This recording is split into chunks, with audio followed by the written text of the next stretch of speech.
Even when you feel low, you can still go. Even when you feel slow, you can still go. Even when there's no hope, you can still go. I never answer to no, man, I still go.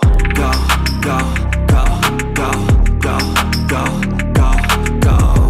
Hello guys! It's me again, Krong TV, at sa video ito pag-uusapan natin ang mga nakakapanabik na pangyayari patungkol sa ating paboritong manga at anime series na One Piece. Sa video ito pag-uusapan natin kung bakit nga ba walang devil fruit ang Red Hair Pirates at kung gaano nga ba sila kalakas kahit na nga wala silang devil fruit. Katulad nga ng lagi kong sinasabi sa mga nakaraan kong video, ang devil fruit ay ang isa nga sa pinaka-importante sa One Piece series dahil bukod nga sa haki, devil fruit din ang pangunahin niyang pinagkukunan ng lakas at kapangyarihan ng karakter sa One Piece series, kung saan halos lahat nga ay nakadepende na nga dito. Pero kung papansinin, parang walang nagtataglay nito na miyembro ng Red Haired Pirate na kahit nga ang pinaka-chief nila na si Shanks ay wala din ito. Ang Red Haired Pirate ay ang infamous and powerful pirate crew ruling in the New World, at ang chief nila na si Red Haired Shanks ay ang isa nga sa 4 emperors at former apprentice nga ni Goldie Roger.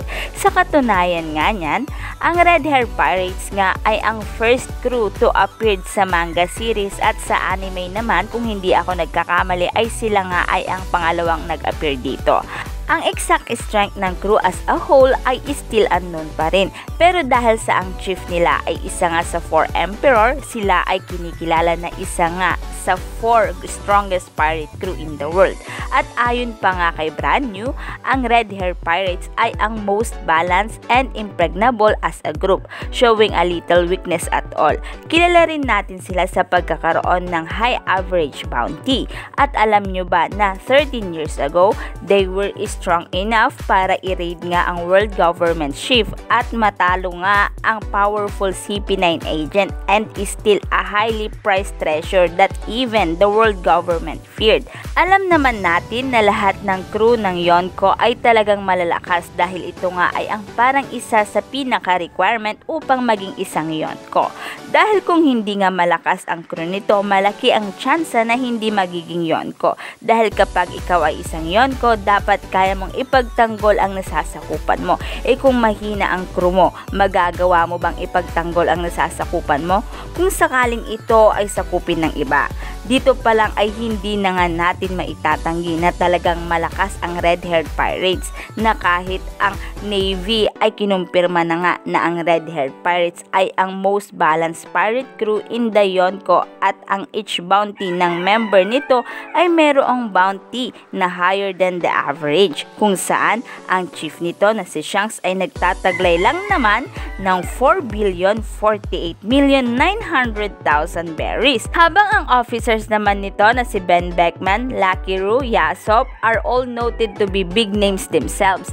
Si Rockstar, who joined Red Haired Pirates prior sa time skip, ay mayroong bounty na 94 million berries and is still considered to be rookie. O diba, ang bibigat nga ng crew talaga ng Red Hair Pirates sa bounty pa lamang ay nakakalula na. There is no denying na si Shanks at ang crew nito ay incredibly strong, kung saan din nagawa nga din nilang matalo ang kanilang mga malalakas na kalaban and came out victorious time and time again. Pero alam nyo ba na sa kabila ng pagiging malakas ng Red Hair Pirates, according sa volume 4 billion na may title na Red, na none of the crew ng Red Hair Pirates have devil fruit power? Sa madaling salita, walang kahit sino sa kanila ang kumain nga ng devil fruit. Since the starting of the series, hindi natin nakita ang kahit sinong Red Hair Pirates na gumamit ng kahit anong sort of power maliban nga sa haki at sa basic physical combat. Kung mapapansin, noong iniligtas nga ni Shanks si Luffy sa ocean, mapapansin talaga dito ang taglay na lakas ni Shanks at ang crew nito. At ito rin ay ang clear indication na si Shanks ay wala talagang devil fruit. We have to consider the fact na ito ay nangyari year prior to current timeline. Pero yun nga, halos lahat nga din ng mga information ni Shanks hindi pa rin nga talaga inilalabas nga ni Oda. So si Shanks ay nananatiling misteryoso pa rin. Pero maiba tayo. Bakit nga kaya hindi kumakain ng devil fruit ang red hair pirates? Kasi sa totoo lang, kaya din naman talaga nilang makakuha or makahanap ng devil fruit. Sa lakas ba naman nilang taglay, at lalo na't si Shanks ay isa sa Yonko. Malaki talaga ang chance nila na kahit isa man lamang sa kanila ay magkaroon nito. Pero bakit hanggang sa ngayon wala pa nga rin sila nito? Kapag meron sila nito malaki talaga ang chance na mas lalo silang maging mas malakas pa, diba? Kaya naman sa video ito ay alamin nga natin kung bakit nga ba walang devil fruit ang red hair pirate. So magsasabi nga ako ng maaaring dahilan kung bakit nga kaya ganito. Ang una ngang maaaring dahilan ay dahil hindi pa nga nila nahahanap ang magandang devil fruit na para bang bagay na bagay sa kanila. Ganun din kay Shanks. Maaaring katulad ng chief nila na si Shanks, parang most likely aware of the nature of each devil fruit he sees. Katulad na lamang ng Gomu Gomu no Mi, may possibility na they intended or he intended na kainin ang fruit na ito. Pero since ito ay aksidente ngang nakain ng batang monkey di Luffy, ay nawalan na nga siya ng chance para kainin ito. As of now, maaring wala pa nga rin silang nakikitang kasing suitable nga ng Gomu Gomu no Mi, or maaaring hindi pa sila nakakakita ng devil fruit na gusto nila. Ang ikalawa namang maaaring kasagutan ay maaaring ito daw ay mayroong masamang dulot. So sinasabing being Pirate King ay kinakailangan ngang makarating sa Rough Tail, and that leads to information about sa Void Century.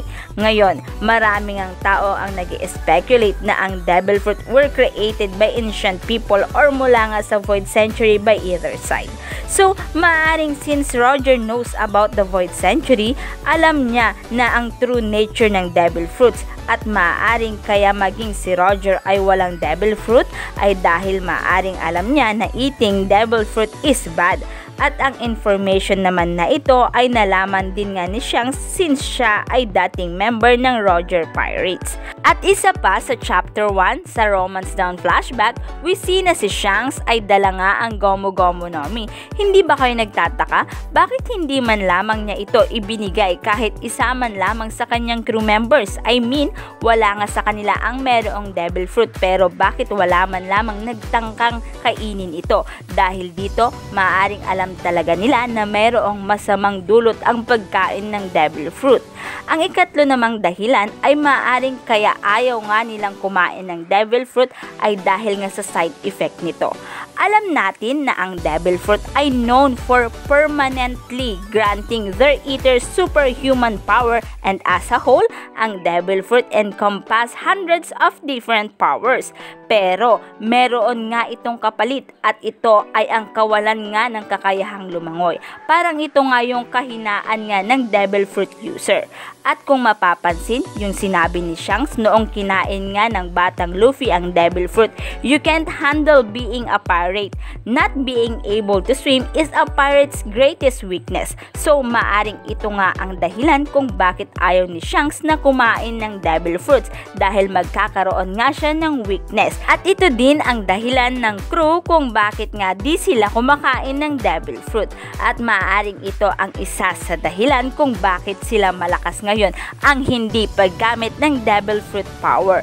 Ang isa pa sa maaaring dahilan ay maaaring si Shanks nga at ang kanyang crew ay merong powerful power na kapag kumain sila ng devil fruit ay hihina nga ang powers nilang ito.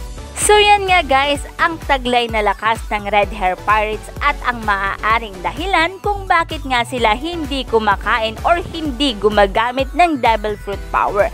Pero kung kayo ang tatanungin, ano sa tingin nyo? Bakit nga kaya sila hindi gumagamit or kumakain ng devil fruit? I-comment nyo lang guys ang inyong kasagutan sa ating comment box, at dito na nga nagtatapos ang video ito. Any comment and suggestion, just comment down below. Thank you!